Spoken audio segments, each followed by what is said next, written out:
प्यारे साथियों, सभी अधिवक्ता बंधुओं और बहनों को प्यार भरा नमस्कार। आप लोग सहेजने के अनुक्रम में खास करके उत्तर प्रदेश सिविल जज जूनियर डिवीज़न मुख्य परीक्षा को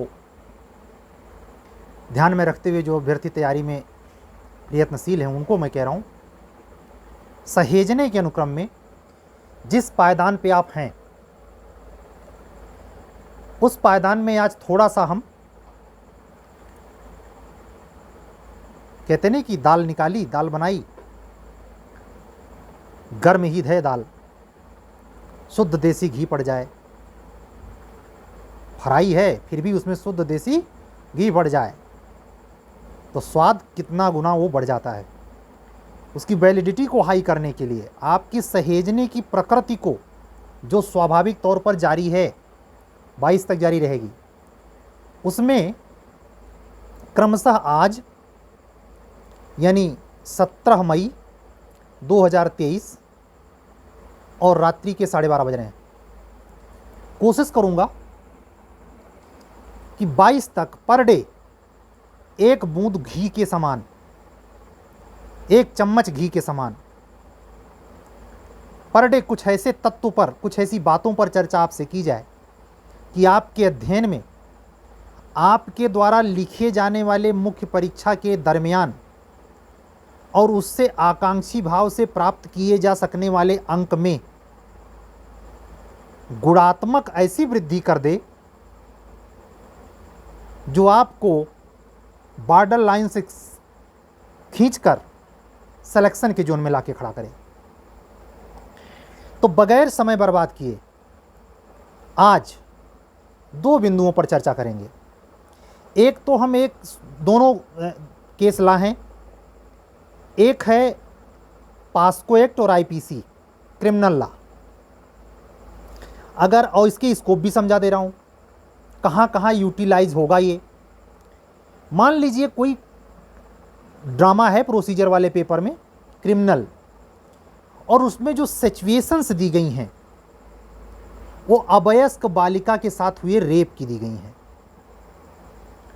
तो उससे संबंधित स्टोरी को, कहानी को काल्पनिक आधार पे जो आपको डेवलप करना होता है, विटनेस, प्राकथन, उसकी मध्य व्याख्या, उसका लंबा जो सेगमेंट है उस पर जो अपनी धारणा के आधार पर कथानक तैयार करना होता है, उस बैकग्राउंड को तैयार करने में मदद मिलेगी। बिल्कुल इमीडिएट घटना है, केस लॉ अत्यंत इंपॉर्टेंट है, और इस केस लॉ के संदर्भ में जिन जिन सेक्शन पर यह मैटर चला उससे जुड़ा कोई भी सवाल आ जाए वो चर्चा मैं करूंगा। इस केस लॉ को जो 2022 में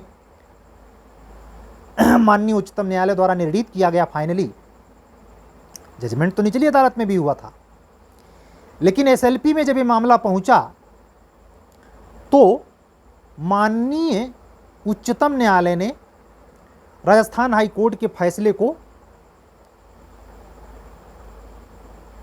अपील में सुना और उस पर जजमेंट दिया है। तो और इसका खासियत क्या है, इस केस को मैंने क्यों चुना? इस केस में 5 प्रकार के स्कोप हैं। एक तो उन धाराओं पर जो मैं भी उद्धृत करूंगा उससे जुड़ा अगर केस ला आता है, प्रश्न आता है, ऐसी घटना ही वो है जो केस का पूरी स्टोरी है, उसमें व्यपहरण भी है, थेफ्ट भी है, चोरी भी है, मर्डर की सिचुएशन भी है, ग्रेवियस हर्ट भी है, पास्को एक्ट भी लगा है। तो इतना मतलब डायमेंशन है, स्टोरी भी बताऊंगा। तो एक पंथ कई काज होंगे इस केस से, और बिल्कुल अद्यतन भी है। तो जो नंबर गेन होता है वो 2 वजह से होता है। एक तो लेखन में संक्षिप्त, जो आपको ड्यूरेशन स्पेस मिलेगा, दायरा लिखने का, वो अत्यंत व्यापक नहीं है पूर्व की तरह, एकदम बधा बधाया प्लेस मिलेगा। अगर आप दूर दूर लिखने की आदती हैं, कॉन्सेप्चुअल सवाल ज़्यादा है, 4 6 10 सेंटेंस अधिक लिखने हैं, तो आपको जगह कम पड़ सकती है। और अगर बहुत घना लिखने की आदती हैं तो आपकी जगह बची रह सकती है, ऐसा भी पॉसिबल है। लेकिन ये ध्यान रखिए, ये सेमेस्टर की परीक्षा नहीं है कि BCD कॉपी भर के और आप मुंह टाइट करके बाहर निकलेंगे, नहीं। बिल्कुल सटीक जोन में सटीक शब्दों का लिखा गया सांस्कृतिक व गणितीय परीक्षा है विधि की। कोई कपोल कल्पना नहीं चलती, कोई साहित्यीकरण नहीं चलता, कोई लिखित सौंदर्यीकरण की परीक्षा नहीं है ये, सिवाय हिंदी के लैंग्वेज पेपर के, इंग्लिश लैंग्वेज के पेपर के। बाकी जो पेपर्स हैं जो लॉ बेस्ड हैं उसकी बात कर रहा हूं। बिल्कुल पुअर राइटिंग वाला भी अच्छे नंबर लेके निकल सकता है अगर उसने अक्यूरेट राइट डील किया है प्रश्नों को। तो आइए बगैर देरी किए इस केस पर चर्चा करते हैं, और अगर समय ज़्यादा लग गया, इसमें 6 मिनट हो गया, तो लंबा वीडियो ना हो, इसलिए दूसरे वाले केस पर चर्चा कल करेंगे। तो आइए इस केस के बारे में जानते हैं। नोट कर लीजिए आप लोग, Manoj Pratap Singh versus state of Rajasthan, June 2022 का जजमेंट है। सुप्रीम कोर्ट की पूर्ण पीठ ने फैसला सुनाया है। हालांकि न्यायमूर्ति गणों के नाम लिखने से आपको बचना है, उसके नाम से कोई लेना देना नहीं होता, केवल इतना समझिए कि 3 न्यायमूर्तियों की पूर्ण पीठ का फैसला है। साइटेशन अगर नोट करना चाहें तो ये 2022 जून का मैटर है, ठीक है। अब हम आपको बताते हैं इसमें हुआ क्या था। ये स्टोरी बहुत इंटरेस्टिंग है। इसमें अपीलार्थी को फाइनली सुप्रीम कोर्ट ने किया क्या। हाई कोर्ट राजस्थान ने अपीलार्थी को लाइफ इम्प्रिजमेंट, आजीवन कारावास और 1 लाख रुपए के जुर्माने के दंड से दंडित किए जाने की बात की थी। इसी की वैधता पर सवाल था। माननीय उच्चतम न्यायालय ने इस अपीलार्थी पर लगे हुए IPC की निम्न धाराओं पर ध्यान से अंडरलाइन कीजिए या नोट कर लीजिए। 363, 365, 376(2)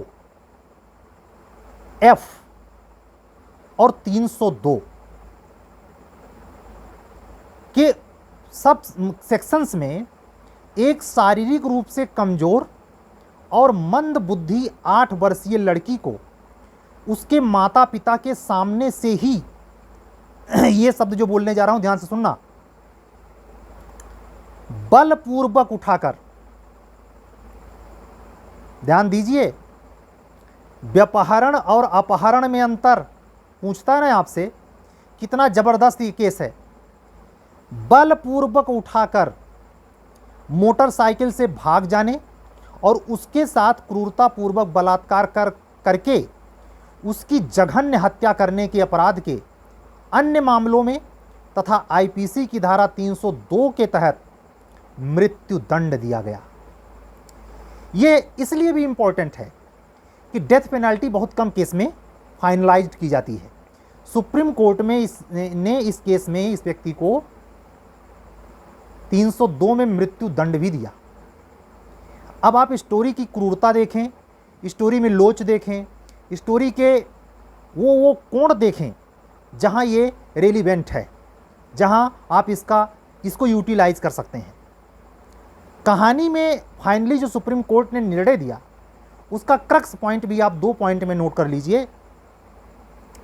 सुप्रीम कोर्ट ने इसे विरलतम मामले में मामला कई बार सुप्रीम कोर्ट के इस जजमेंट को जो पहला जिसमें मृत्युदंड, मिट्ठू सिंह वाला केस याद कीजिए, जब भी जजमेंट मृत्यु दंड तक पहुंचेगा तो पहली जो मोटी लाइन देखी जाती है, क्या यह मामला रेयर एंड रेयरेस्ट में आता है, तो उसमें आता था।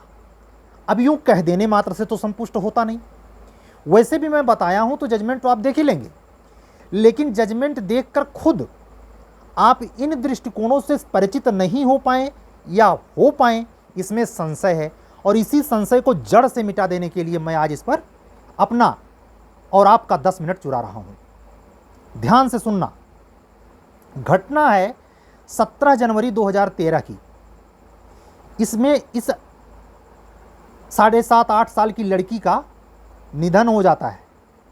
रेप के बाद ये पीड़िता ये जो अभियुक्त है, इसने उसका बहुत बुरी तरीके से उसके सर पे चोट देकर उसके साथ रेप किया और मार डाला।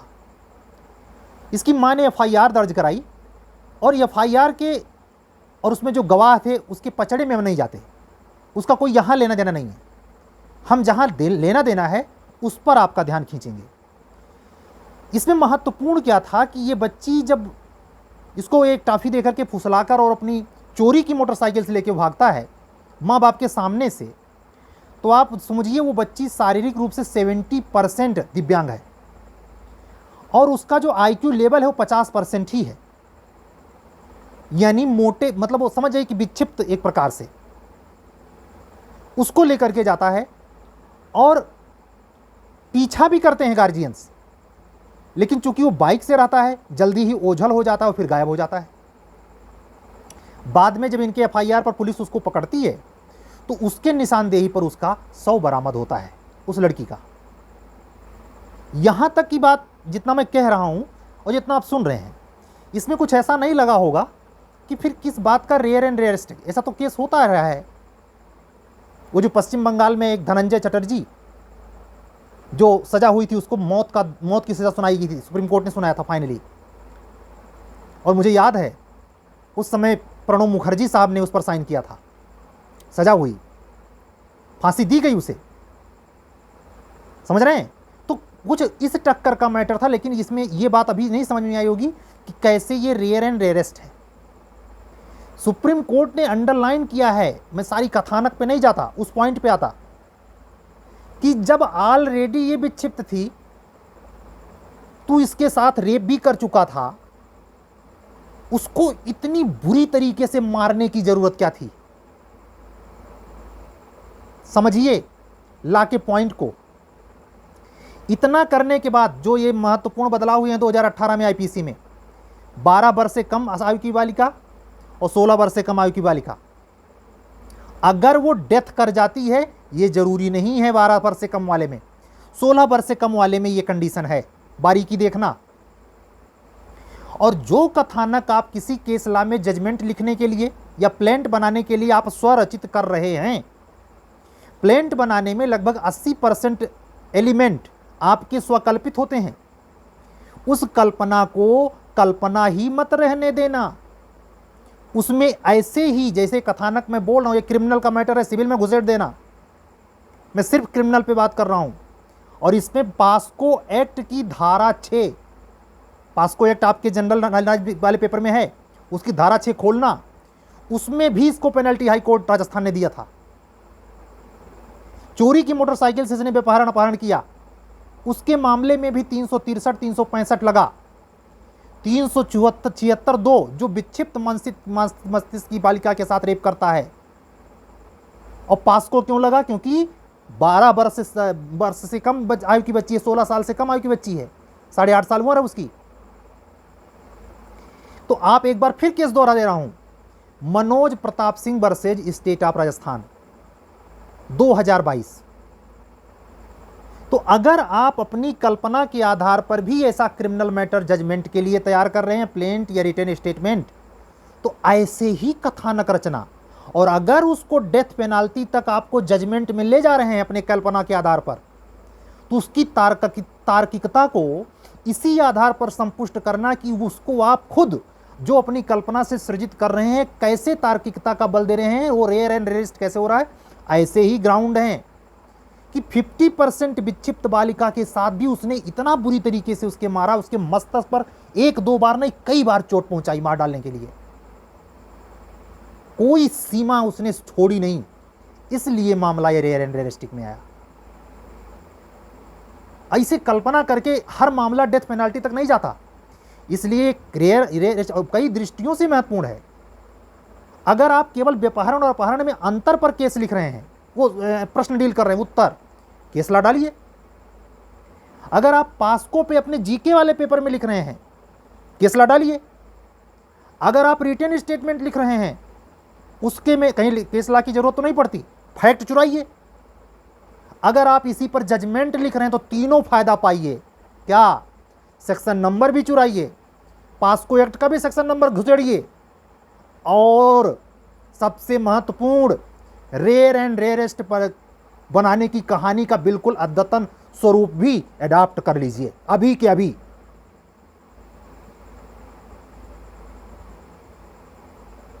अब यह ना समझाना पड़े कि इन सेक्शन में जुरिस्डिक्शन किस कोर्ट का होता है।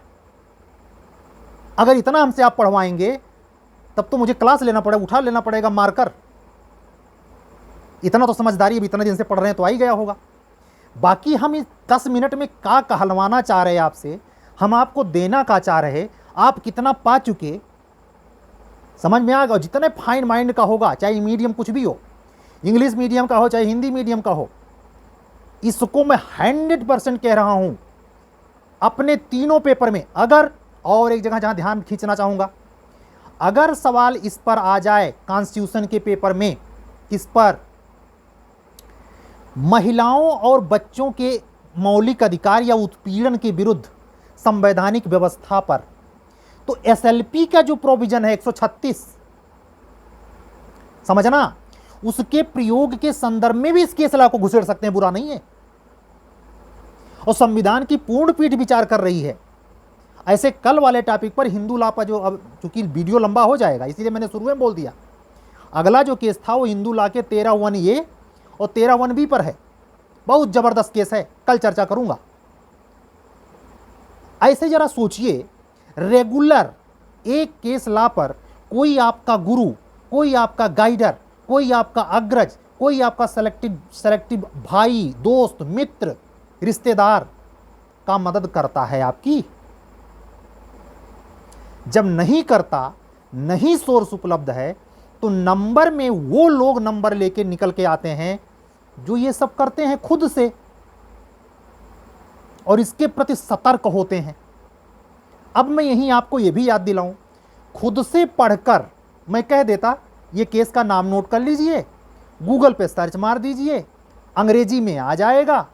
अंग्रेजी वाले के लिए हिंदी वाला तो इसे हलाल हो जाएगा, जो कुछ उल्टा सीधा समझ पाएगा समझ पाए, पता नहीं का सर जी बताए थे होगा।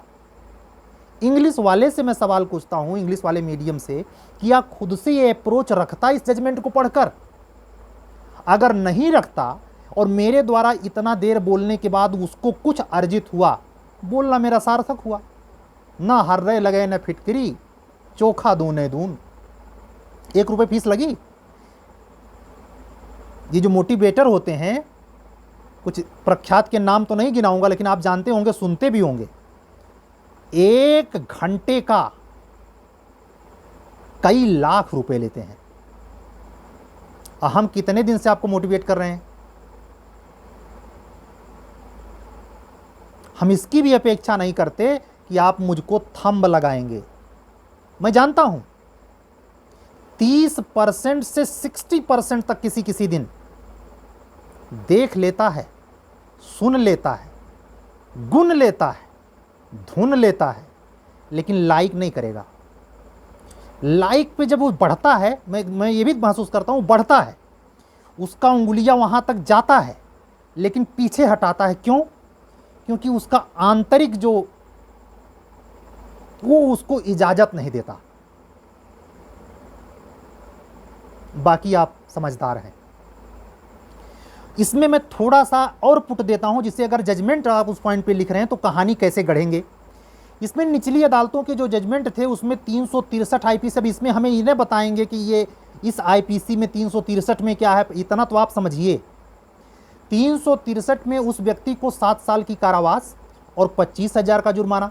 जब आप फाइनल जज में कन्विक्शन करके मान लीजिए डेथ पेनाल्टी दिए हैं और इतना सेक्शन आरोप में चार्ज में लगा है, उस पर जजमेंट में आप डिस्क्रिप्टिव जजमेंट लिख रहे हैं, विटनेस के बयान को क्रमशः आप डील करते जा रहे हैं, तो आप ध्यान दें कितने केस पे चार्ज बनाए हैं, छूट तो नहीं रहा है। 21 सेकंड में पकड़ेगा एग्जामिनर और काट कूट के नंबर 0 कर देगा। जजमेंट लिखना रिस्की है, लेकिन अगर परफेक्शन है तो मैं गारंटी देता हूं 40 में 35 से 38 नंबर लेके आएगा, और वही वाकई में जज बनने का हकदार भी है। इसका कहने का अर्थ हमारे रिटन स्टेटमेंट या प्लेंट तैयार करने वाले या चार्ज लिखने वाले स्टूडेंट निराश ना हो। मैं सर्वोपरिता की बात कर रहा हूं, क्या करें कि सबसे बेटर हो जाए। तो आगे स्टोरी में देखें क्या है, कैसे आपको सजा उसमें लिखनी है अपने जजमेंटबा में। 376 2F के अंतर्गत आजीवन कारावास और 50,000 रुपए का जुर्माना, पाक्सो एक्ट की धारा 6 के अंतर्गत आजीवन कारावास व 1 लाख रुपए के जुर्माने के दंड से दंडित किया। किसने? हाई कोर्ट राजस्थान ने। यही सेम सजा निचली अदालत की भी थी। मतलब जब इतना सब मैटर है तो ये कौन कोर्ट सुन रही होगी? Special court. अब ये भी ना बताना पड़े, जब पाक्सो घुसेगा और अगर पाक्सो के आधार पर, जैसा 2018 में एक जजमेंट लिखने के लिए आया था, ग्राउंड था पाक्सो का, अगर पाक्सो का बनाया तो आप वहां जुरिडिक्शन में दिखाएंगे जजमेंट में विशेष अदालत, विशेष पाक्सो अदालत। अपर जिला जज साहिबान होते हैं इसमें, नहीं CGM की कुर्सी उसमें घुसेड़े पड़ फिट हो। ठीक है, तो ये सब चीजें टेक्निकलिटी वाली हैं। स्टोरी सामने है, निर्णय का सार मैं फाइनली बता दिया। 21 मिनट भी हो चुका है और कोई खास इसमें महत्वपूर्ण बात नहीं थी। महत्वपूर्ण बात यही कि फाइनल में उसे जब पूरा विवरण उसमें सुप्रीम कोर्ट देता है तो वो उसके ग्राउंड में ये भी पता चलता है कि जब इसको पहली बार जेल में रखा गया तो जेल में ये अन्य सहकैदियों से भी लड़ जाता है। 28 साल की उम्र, इसकी खासियत देखिए, इसकी खुद की शादी हुई है, एक लड़की है, इसका पिता बुजुर्ग है, इसकी पत्नी है, फिर भी 28 साल में उसने ऐसा कुकर्म किया। और कुकर्म करने के बाद इसने जिस गाड़ी से किया वो भी चोरी का था। और दूसरे जब वो जेल गया, उस समय जब उसको पकड़ा गया तो जेल में अन्य सहकैदियों से उलझा, उनको इतना बुरी तरीके से मारा कि उसमें भी इसको सजा हो नहीं। तो ये भी जब आप कहानी गढ़ें तो ये गढ़ने में बिल्कुल नया मैटर है, मदद करेगा आपको। ठीक है, आज का स्टोरी पूरा, मेरा लक्ष्य पूरा, इसी पॉइंट से अन्य जगहों पर भी अपने दिमाग के कुशलतम तंतुओं को फैलाएं। जुडिशरी या विधि का क्षेत्र एक ऐसा स्कोप है जिसमें इंग्लिश माध्यम में जो भी हो मैं नहीं जानता, वो तो पूरा क्षेत्र, चूंकि इंग्लिश की ओरिजिन, मूल ओरिजिन है। लेकिन मैं आपसे पूछता हूं, हमारे हिंदी भाषी राज्य में जहां आपको सेवा देनी है, श्रावस्ती जिले से लेकर ग्रेटर गौतम बुद्ध नगर जिले तक जहां आपको काम करना है, उन हिंदी पीड़ित असहाय लोगों के लिए क्या ये फर्ज नहीं बनता कि आपका मन मस्तिष्क जजमेंट लिखने का दायरा, सोच, क्रियान्वयन, जजमेंट की सारी कड़ियां, उसके हर पॉइंट्स बोधगम्य भाषा में आप बिल्कुल प्रवीण हो। प्रवीण कैसे होंगे? जब या तो ऐसे सोर्सेज उपलब्ध हों या ऐसा कोई गाइडर हो। इत्तफाक से मैं एक छोटी सी कोशिश कर रहा हूं, कितना सहमत हैं ये आप लोग का कमेंट बताए, लेकिन मेरी कोशिश यही है कि बोधगम्य तरीके से जो वो क्लाइंट जो बिल्कुल नहीं जानता, उसकी टोटल डिपेंडेंसी निचली अदालत के कचहरी के फटेहाल वकील से लेकर हाई कोर्ट के फटेहाल वकील तक होती है। उन पे वो आर्डर पड़ेगा, भाई पता कि भैया कहाँ है, इसमें ये विडंबना है बिल्कुल। इससे बेटर तो कभी कभी ये फील होता है वो राजतंत्र ठीक था, इसमें इतना लिखा पढ़ी नहीं थी, वो जजमेंट पब्लिक के समझ में भी आता था। हमारी कोशिश क्यों नहीं होती इस पर? उसका सबसे मेन वजह है वो किसी और दिन। आज का काम पूरा। अगर आप हमारे चैनल पे नए हैं तो उत्तर प्रदेश उच्चतर न्यायिक सेवा के लिए प्रारंभिक परीक्षा की टेस्ट सीरीज चल रही है और बिहार लोअर जुडिशरी में जो 4 जून को पेपर होना है उस पर 25वां पेपर आज शाम को 9:30 बजे पहुंचेगा। जुड़ना चाहते हैं तो देरी ना करें, सोचने विचारने का भी वक्त नहीं है। नंबर यही है 7705090393 पर आप व्हाट्सअप करेंगे, हम आपसे बात करेंगे, मामला जंचेगा तो आगे बढ़ेंगे। लेकिन आज के इस केस लॉ को और जितना कुछ बोला हूं इसको मैं 99.99 मुतमईन हूं कि आपसे ये टकराएगा ही, चाहे 363 टकरा जाए, चाहे 365 टकरा जाए, चाहे पास्को टकरा जाए, चाहे तीनों टकरा जाए, चाहे कॉन्स्टिट्यूशन में टकरा, मतलब बगैर इससे भिड़ंत हुए आप निकल कर नहीं आएंगे 18 घंटे के अंदर, जो 5 दिन में 3 दिन में होना है। ठीक है, चलने दीजिए। मैं अधिवक्ता जेके गिरी, इलाहाबाद उच्च न्यायालय, आपसे विदा चाहता हूं। कल फिर मैं मिलूंगा एक रेगुलर वीडियो के साथ और हिंदू लॉ के केस लॉ के साथ। उस पर चर्चा है डाइवोर्स के बेहतरीन ग्राउंड, क्रिवेल्टी और अभित्यजन, 13(1)A 13(1)B। ठीक है, जय सिया राम सभी का, सत्यमेव जयते। शुभरात्रि।